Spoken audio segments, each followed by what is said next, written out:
Vamos a reflexionar juntos en torno a la palabra del Señor. Les voy a invitar a que puedan tener ahí encendidas o abiertas sus Biblias en el capítulo 16 del libro de Lucas, capítulo 16, de los versos 19 al 31. Capítulo 16 de Lucas, del verso 19 al 31.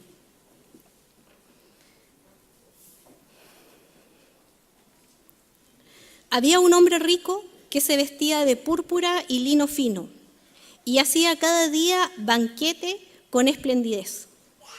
Había también un mendigo llamado Lázaro que estaba echado a la puerta de aquel lleno de llagas y ansiaba saciarse de las migas que caían de la mesa del rico. Y aún los perros venían y le lamían las llagas. Aconteció que cuando murió el mendigo y fue llevado por los ángeles al seno de Abraham, murió y también el rico fue sepultado en el Hades. Alzó sus ojos estando en tormentos y vio de lejos a Abraham y a Lázaro en su seno. Entonces él, dando voces, dijo: Padre Abraham, ten misericordia de mí y envía a Lázaro para que moje la punta de su dedo en agua y refresque mi lengua, porque estoy atormentado con esta llama. Pero Abraham le dijo: Hijo, acuérdate que recibiste tus bienes en tu vida, y Lázaro también males, pero ahora éste es consolado aquí y tú atormentado. Además de todo esto, una gran sima está puesta entre nosotros y vosotros, de manera que los que quisieran pasar de aquí a vosotros no pueden, ni de allá pasar acá. Entonces le dijo: Te ruego pues, Padre, que le envíes a la casa de mi padre, porque tengo 5 hermanos, para que les testifique, a fin de que no vengan ellos también a este lugar de tormento. Y Abraham le dijo: A Moisés y a los profetas tienen, óiganlos. Él entonces dijo: No, padre Abraham, pero si alguno fuere a ellos de entre los muertos, se arrepentirán. Mas Abraham le dijo: Si no oyen a Moisés y a los profetas, tampoco se persuadirán, aunque alguno se levantare de los muertos. Oremos al Señor. Padre, te damos muchas gracias, porque tú has sido fiel y tu palabra, Señor, ha permanecido durante tanto tiempo, Señor. La podemos leer en nuestro idioma. Señor, ella nos da a conocer tus enseñanzas. Gracias por todo lo que tú nos ayudas. Gracias por tu bendición. Te pedimos que en esta reflexión, en este tiempo, Señor, en que vamos a estar juntos, Señor, en torno a tu palabra, guíanos, que tu Espíritu Santo esté convenciendo, Señor, nuestra vida, convenciéndonos, Señor, y ayudándonos a transformar nuestra vida. Espíritu Santo de Dios, tú que todo lo sabes, ayúdanos y convéncenos, porque solamente tú tienes el poder para hacerlo. También te pedimos que todo argumento, que toda altivez de espíritu, que toda cosa contraria a Jesús sea echada fuera, en el nombre de Jesús. Y pedimos que podamos escuchar y esta palabra, Señor, se haga vida en nosotros. En el nombre de Jesús. Amén. Durante algunas semanas ya hemos estado hablando acerca de las parábolas y el domingo pasado estuvimos hablando acerca de la parábola de Lucas 12, los tesoros en la tierra, donde aprendíamos y entendíamos que el problema no eran las riquezas, sino la persona que no hace riquezas con Dios, que no es rico en Dios. Estamos viendo una selección de parábolas donde nos ayudan a comprender cómo son los ciudadanos del reino, qué características tienen estos ciudadanos, y algo más específico aún estos últimos domingos en que podríamos decir que estamos viendo cómo ser ciudadano del reino y el manejo de las riquezas o el dinero. Debemos recordar, para los que nos visitan, ¿qué es una parábola? Es una historia que tiene un propósito de hacernos pensar a través de la reflexión de una realidad visible. Generalmente estas historias eran conocidas, podíamos verlas, pero llevar a los oyentes a descubrir los llamados invisibles de Dios para que esos se hagan presentes en nuestra vida. Entonces las parábolas nos ayudan a ver lo visible, pero también nos ayudan a reflexionar lo que no podemos ver, lo invisible de Dios, para que eso invisible se haga presente en nuestras vidas. También debemos tener presente que el Evangelio de Lucas, este libro fue escrito con un propósito a una persona determinada. Si ustedes pueden ver el capítulo 1 de Lucas, está con el destinatario a quien está dirigido este Evangelio, este libro, y es que fue hecho y pensado para el excelentísimo Teófilo. Esta persona probablemente podrá haber sido una persona con mucha autoridad, de mucho renombre, pero también con muchas riquezas. Por eso es que tal vez se piensa que el autor, el Lucas como escritor, está también abordando temas acerca de esto, de las riquezas, de cómo ser, cómo se comportan los cristianos en frente a este manejo de las riquezas, porque está pensando en Teófilo y en todas las personas amigas tal vez de Teófilo, los que están cerca de él. También este mensaje y este libro está con esta idea y con este propósito. También debemos conocer que la sociedad y en la época en que Jesús estaba viviendo, habían ciertas particularidades igual como en las de hoy. Habían pobres, habían ricos, pero había una diferencia mayormente marcada entre pobres y ricos. Hay estudios que dicen que la diferencia entre pobres y ricos era que había una gran cantidad de pobres, muy pobres, y un selecto grupo de ricos que eran muy ricos. Algunos comentaristas nos señalan que el principal sufrimiento de los pobres en esta época es la vergüenza, porque dependían enteramente de la caridad de los demás. Tenemos que pensar que también esa sociedad es del Medio Oriente, y en el Medio Oriente hay que entender que el prestigio y el honor son más importantes que la vida o el alimento. El dinero y el poder le proporcionan al hombre prestigio y posición social. El hombre realmente pobre, que depende de los demás y no tiene a nadie que dependa de él, se encuentra en el nivel más bajo de la escala social de la época, por lo tanto no posee ni prestigio ni honor, apenas alcanza para ser un ser humano. Con eso en mente, con estas ideas, con esto más o menos el contexto en el que estamos, podemos nuevamente recordarnos qué es lo que quiere decir esta parábola y por qué Jesús la está hablando a esta audiencia y por qué Lucas la está recordando nuevamente. Lo primero que hay que señalar de esta parábola es que Jesús está hablando, pero no intenta nunca describir qué es lo que sucede más allá. No es el objetivo de la parábola. Tampoco quiere enseñar acerca de la vida después de la muerte o algo similar, porque en muchas oportunidades nosotros hemos escuchado que esta parábola dice, no, esto está hablando del más allá, o está hablando de lo que sucede después de la vida, y por eso hay diferentes teorías que nos dicen que hay algunos que están en el seno de Abraham, otros están en el Hades, y tenemos una serie de doctrinas o enseñanzas. Pero en particular esta parábola y el propósito de Jesús no era hablar acerca del más allá, sino que del presente. La parábola tiene bastantes contrastes y si pudiéramos darle un título, yo le diría la parábola de los contrastes, porque podemos ver un rico y un pobre, pero también nos describe la vida y la muerte de estos dos personajes que son bastante interesantes de conocer.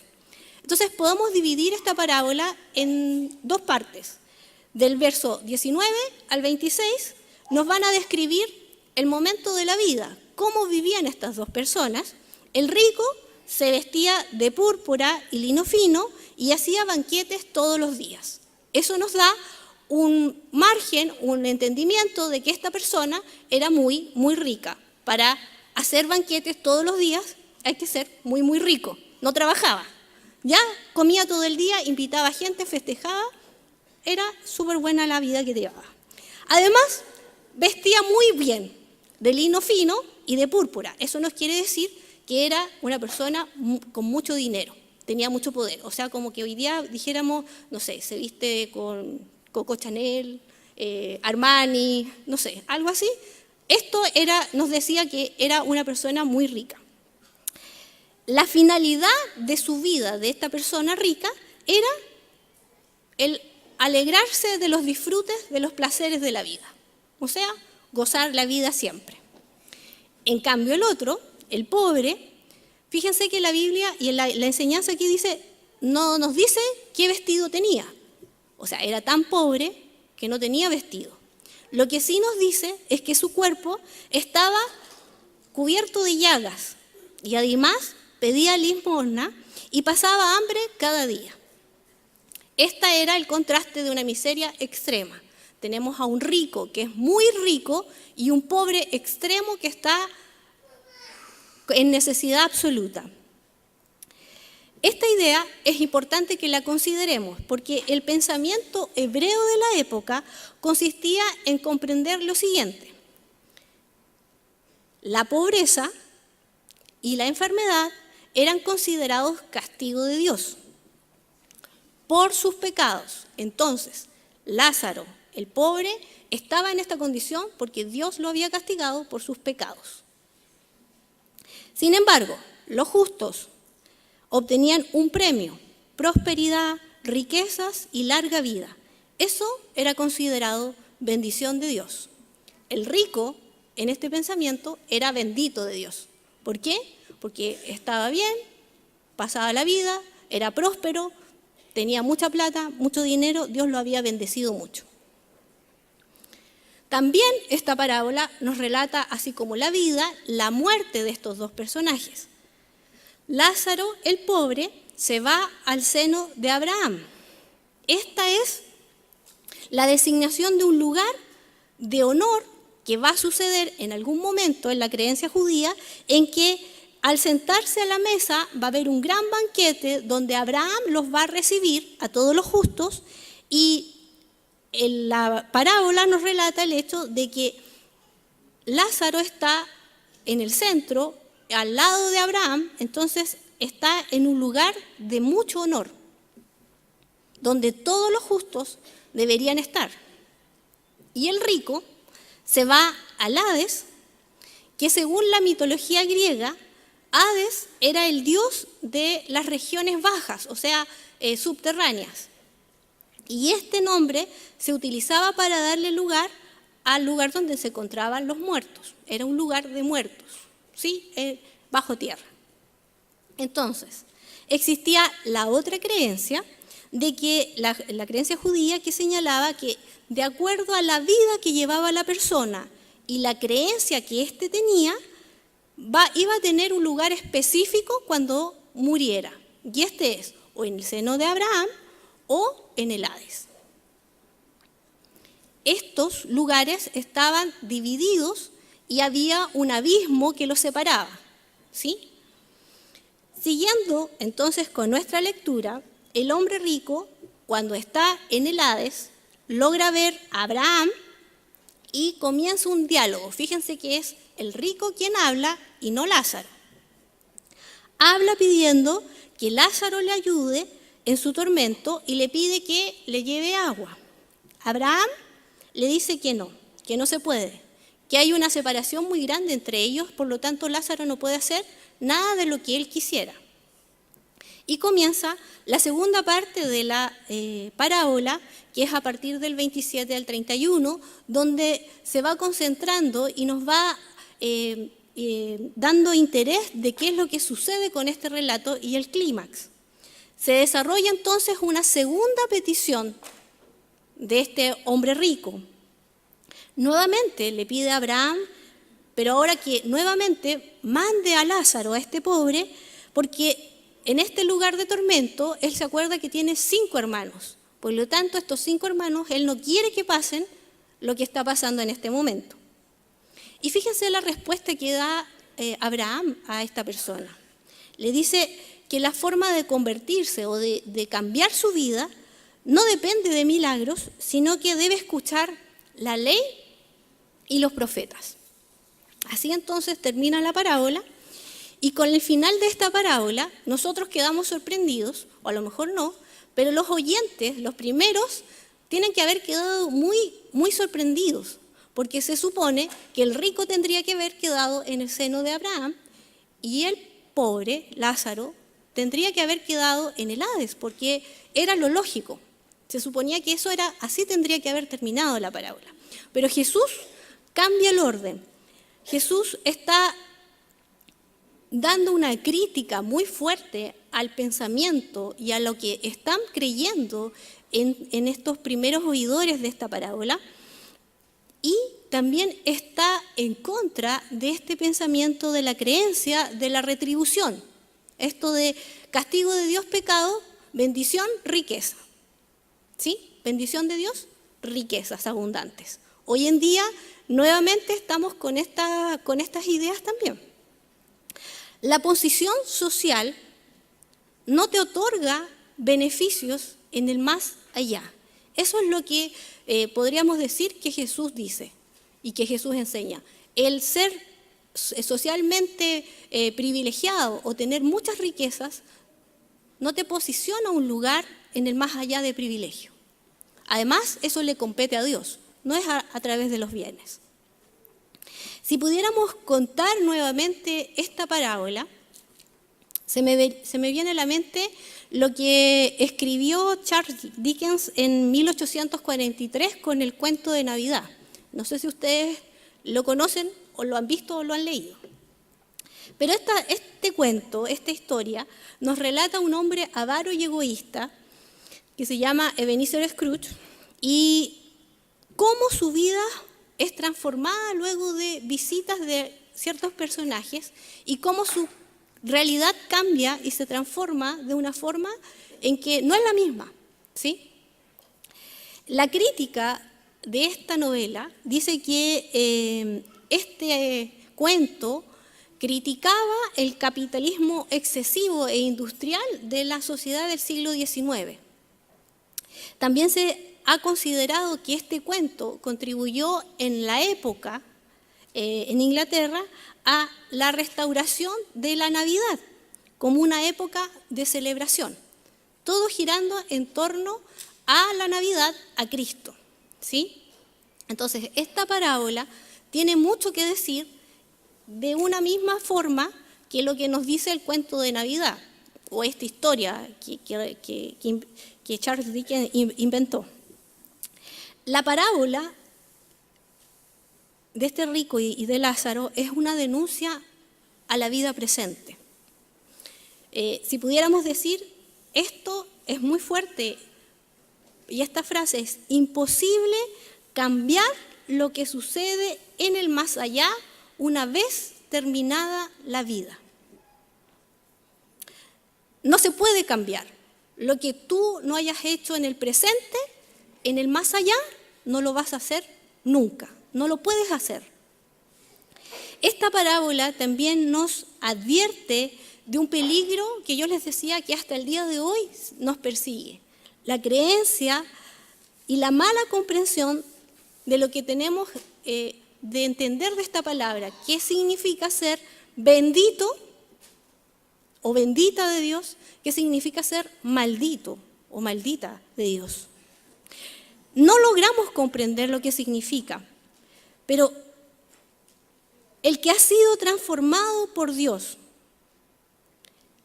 y solamente a través de un encuentro personal con Jesús es el que es rico, es el que es bendecido por Dios, el que es bendito por Dios, es el que su vida ha sido transformada por el encuentro personal con Jesucristo. Ser rico o ser pobre no es el centro de la vida. Lo medular de la existencia tiene que ver con el oír la enseñanza de Jesús. Abraham se lo decía en una forma en la historia. Tienen que escuchar lo que dicen los profetas, lo que dice Moisés, el Antiguo Testamento. Tienen que escuchar a Jesús. Sin esto, la vida no tiene sentido.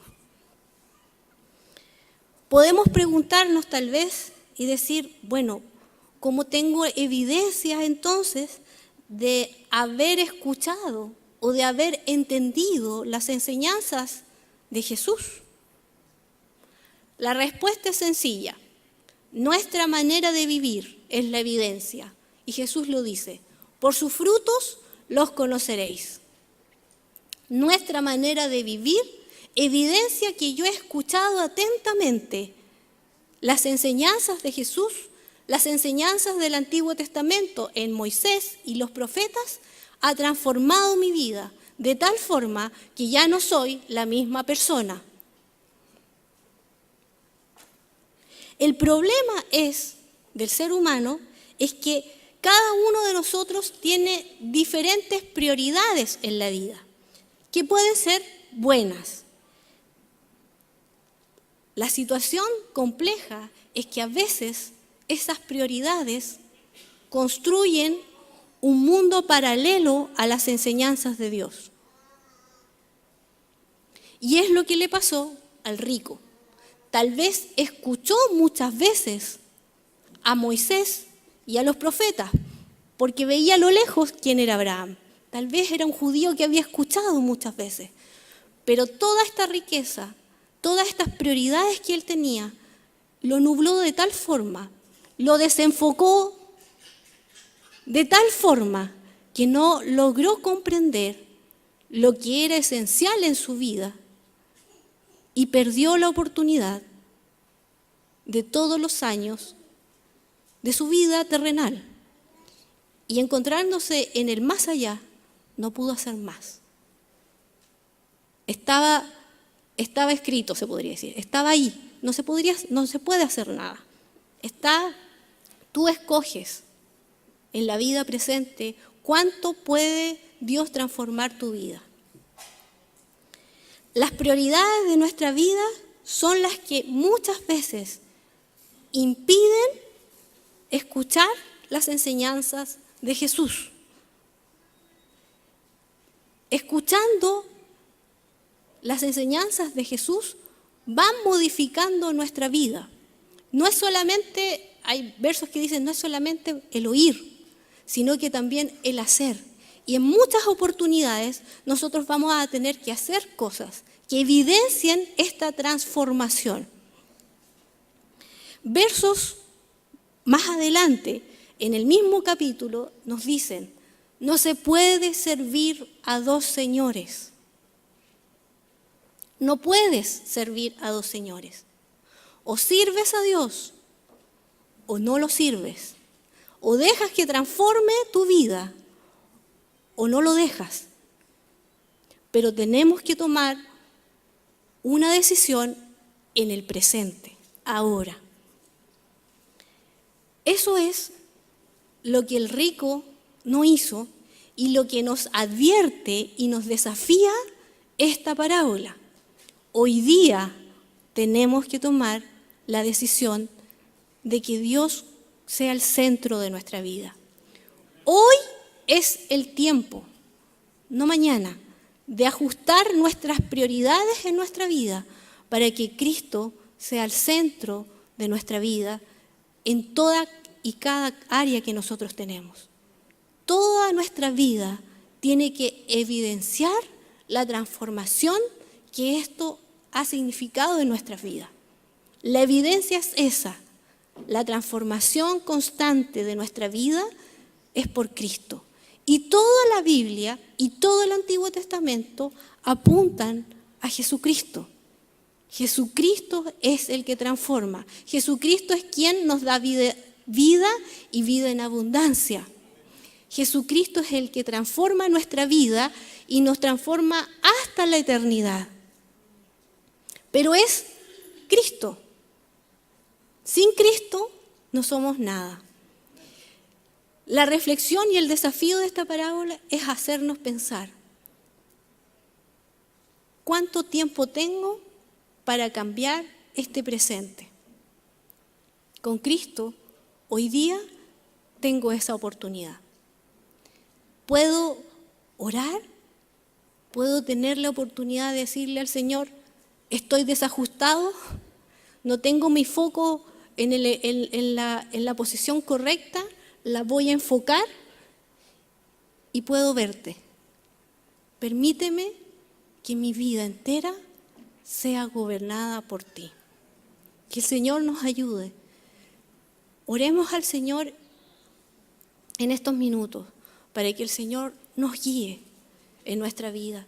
Que si estamos desenfocados, nos enfoquemos en Él.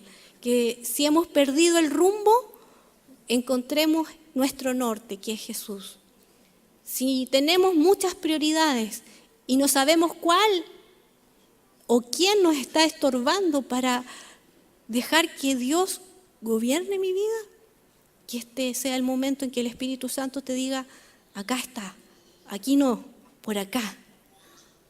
Podamos ser sensibles a esa voz y nos puedan ayudar nuevamente a dejarnos ser transformados por el Señor y a este proceso de santidad en el que todos vamos, unos más avanzados que otros, pero todos vamos en este camino. Que el Señor nos ayude.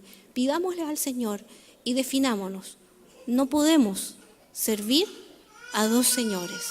¿Sí? Tomémonos un tiempo.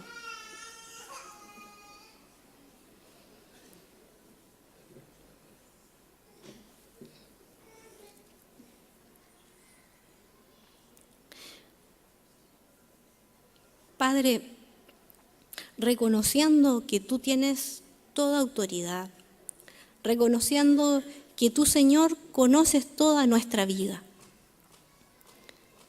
te pedimos que tú nos ayudes a transformar nuestra vida. Te pedimos que tú seas el centro de nuestra vida.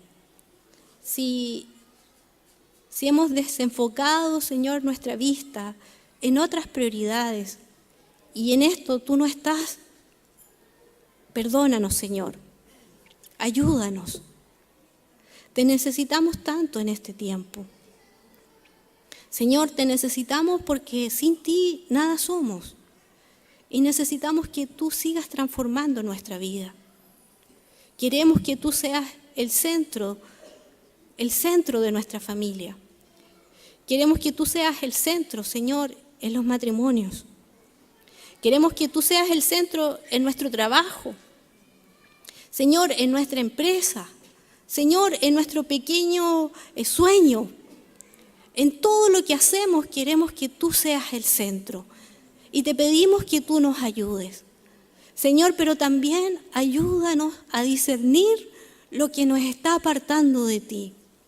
Si en este centro, si en estas muchas prioridades, Señor, están nublando mi vida y no te logro ver y estoy desatendiendo a tus enseñanzas y me estoy convirtiendo en otra persona, ayúdanos, Señor. Ten misericordia de nuestra vida. Haz que Cristo sea el reflejo en nuestra vida siempre. Señor, necesitamos, Señor, testigos en toda esta sociedad, Señor. Necesitamos testigos del reino, Señor. Necesitamos ciudadanos del reino, Señor, que puedan ser capaces de entender dónde está Cristo, quién es Cristo, y dejar que Él transforme nuestra vida. Sosténnos, Señor, porque sin ti no somos nada. Sosténnos, Señor, porque si en el presente tú no estás, en el más allá tampoco vas a estar.